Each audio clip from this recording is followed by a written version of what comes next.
नमस्कार दोस्तों, ओम श्री गणेशाय नमः।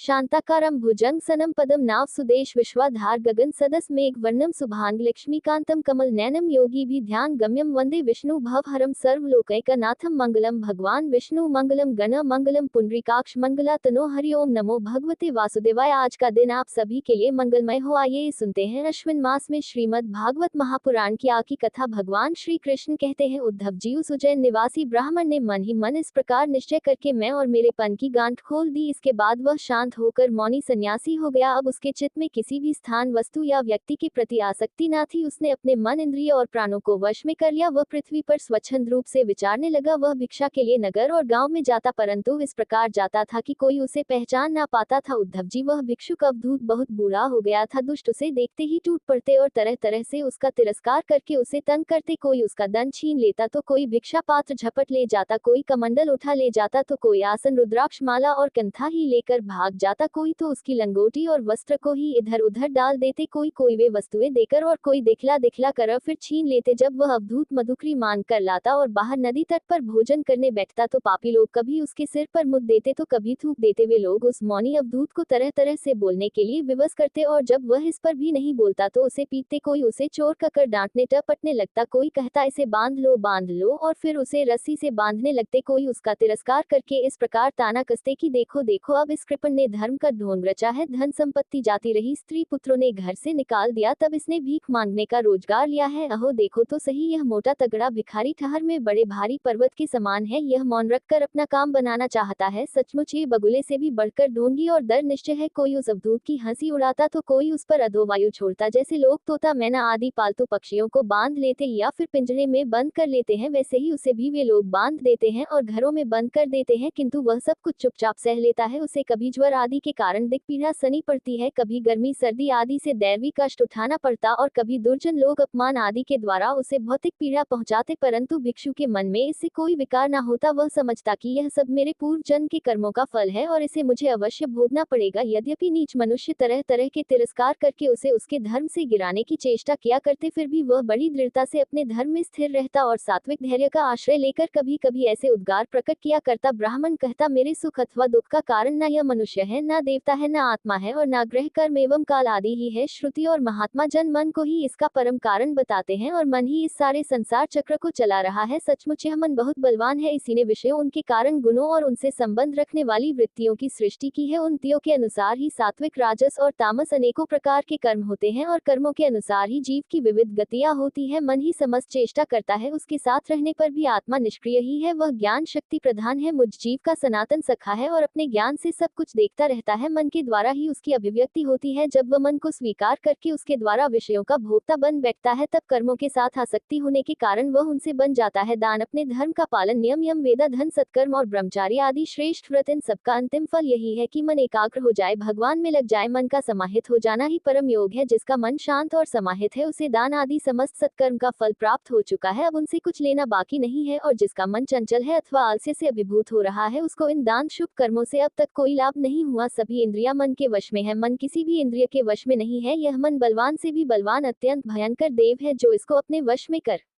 लेता है वही देव इंद्रियों का विजेता है। सचमुच मन बहुत बड़ा शत्रु है, इसका आक्रमण है। यह बाहरी शरीर को ही नहीं, हृदयादि मर्म स्थानों को भी धता रहता है। इसे जीतना बहुत ही कठिन है। मनुष्य को चाहिए कि सबसे पहले इसी शत्रु पर विजय प्राप्त करे, परंतु होता है ये कि मूर्ख लोग इसे तो जीतने का प्रयत्न करते ही नहीं, दूसरे मनुष्य से झूठ मूठ झगड़ा करते रहते हैं और इस जगत के लोगों को ही मित्र शत्रु उदासीन बना लेते हैं। साधारण मनुष्यों की बुद्धि अंधी हो रही है, तभी तो वे इस मन कल्पित शरीर को मैं और मेरा मान बैठते हैं और फिर इस भ्रम के फंदे में फंस जाते हैं कि यह मैं हूँ और ये दूसरा। इसका परिणाम ये होता है कि वे इस अनंत अज्ञान का में ही भटकते रहते हैं। यदि मान ले कि मनुष्य ही सुख दुख का है, तो भी उनसे आत्मा का क्या संबंध, क्योंकि सुख दुख पहुंचाने वाला भी मिट्टी का शरीर है और भोगने वाला भी कभी भोजन आदि के समय यदि अपने दांतों से ही अपनी जीभ कट जाए और उससे पीड़ा होने लगे तो मनुष्य किस पर क्रोध करेगा। यदि ऐसा मान ले कि देवता ही दुख के कारण है, तो भी इस दुख से आत्मा की क्या हानि, क्योंकि यदि दुख के कारण देवता है तो इंद्रिया विमानी देवताओं के रूप में उनके के भोक्ता भी तो वही है और देवता सभी शरीरों में एक है। जो देवता एक शरीर में है वही दूसरे में भी है। ऐसी दशा में यदि अपने ही शरीर के किसी एक अंग से दूसरे अंग को चोट लग जाए तो भला किस पर क्रोध किया जाएगा। यदि ऐसा माने कि आत्मा ही सुख दुख का कारण है तो वह तो अपना आप ही है, कोई दूसरा नहीं, क्योंकि आत्मा से भिन्न कुछ और है ही नहीं। यदि दूसरा कुछ प्रतीत होता है तो वह मिथ्या है, इसलिए ना सुख है ना दुख। फिर क्रोध कैसा? क्रोध का निमित्त ही क्या? यदि ग्रहों को सुख दुख का निमित्त माने तो उनसे भी अजन्मा आत्मा की क्या हानि? उनका प्रभाव भी जन्म मृत्यु शरीर पर ही होता है। ग्रहों की पीड़ा तो उनका प्रभाव ग्रहण करने वाले शरीर को ही होती है और आत्मा उन ग्रहों और शरीर से सर्वथा परे है, तब भला वह किस पर क्रोध करे? यदि कर्मों को ही सुख दुख का कारण माने तो उनसे आत्मा का क्या प्रयोजन, क्योंकि वे तो एक पदार्थ की जड़ और चेतन उभय रूप होने पर ही हो सकते हैं, किंतु देह तो अचेतन है और उसमें पक्षी रूप से रहने वाला आत्मा सर्वसा निर्विकार और साक्षी मात्र है। इस प्रकार कर्मों का तो कोई आधार ही सिद्ध नहीं होता, फिर क्रोध किस पर करे? यदि ऐसा माने कि काल ही सुख दुख का कारण है तो आत्मा पर उसका क्या प्रभाव, क्योंकि काल तो आत्मस्वरूप ही है। जैसे आग को नहीं जला सकती और बर्फ को नहीं गला सकता, वैसे ही आत्मस्वरूप काल अपने आत्मा को ही सुख दुख नहीं पहुंचा सकता, फिर किस पर क्रोध किया जाए? आत्मा शीतोष्ण सुख दुख आदि द्वंद से सर्वथा अतीत है। आत्मा प्रकृति के स्वरूप धर्म कार्य लेस संबंध और गंध से भी रहित है। उसे कभी कहीं किसी के द्वारा किसी भी प्रकार से द्वंद का स्पर्श ही नहीं होता। वह तो जन्म मृत्यु के चक्कर में भटकने वाले अहंकार को ही होता है। जो इस बात को जान लेता है वह फिर किसी भी भय के निमित्त से भयभीत नहीं होता। बड़े बड़े प्राचीन ऋषि मुनियों ने इस परमात्मा निष्ठा का आश्रय ग्रहण किया है, मैं भी इसका आश्रय ग्रहण करूंगा और मुक्ति तथा प्रेम के दाता भगवान के चरण कमलों की सेवा के द्वारा ही इस दुरंत अज्ञान सागर को अनायास पार कर लूंगा। भगवान श्री कृष्ण कहते हैं, उद्धव जी, उस बंधन क्या नष्ट हुआ? उसका सारा क्लेश दूर हो गया। अब वह संसार से विरक्त हो गया था और संन्यास लेकर पृथ्वी में स्वच्छंद विचर रहा था। यद्यपि दुष्टों ने उसे बहुत सताया, फिर भी वह अपने धर्म में अटल रहा, तनिक भी विचलित ना हुआ। उस समय वह मौनी अद्भुत मन ही मन इस प्रकार का गीत गाया करता था, उद्धव जी, इस संसार में मनुष्य को कोई दूसरा सुख या दुख नहीं देता, ये तो उसके चित्त का भ्रम मात्र है। ये सारा सार और इसके भीतर मित्र उदासीन और शत्रु के भेद अज्ञान कल्पित है। इसलिए प्यारे उद्धव, अपनी वृत्तियों को मुझ में तन्मय कर दो और इस प्रकार अपनी सारी शक्ति लगाकर मन को वश में कर लो और फिर मुझ में ही नित्य युक्त होकर स्थित हो जाओ। बस सारी योग साधना का इतना ही सार संग्रह है। ये भिक्षु का गीत क्या है? मूर्तिमान ब्रह्म ज्ञान निष्ठा ही है। जो पुरुष एकाग्र चित्त से इसे सुनता सुनाता और धारण करता है वह कभी सुख दुख आदि द्वंद के वश में नहीं होता, उसके बीच में भी वह सिंह के समान रता रहता है। तो इसी के साथ आज का यह अध्याय समाप्त हुआ। इसके आगे की कथा मैं कल के अध्याय में सुनाऊंगा। तब तक के लिए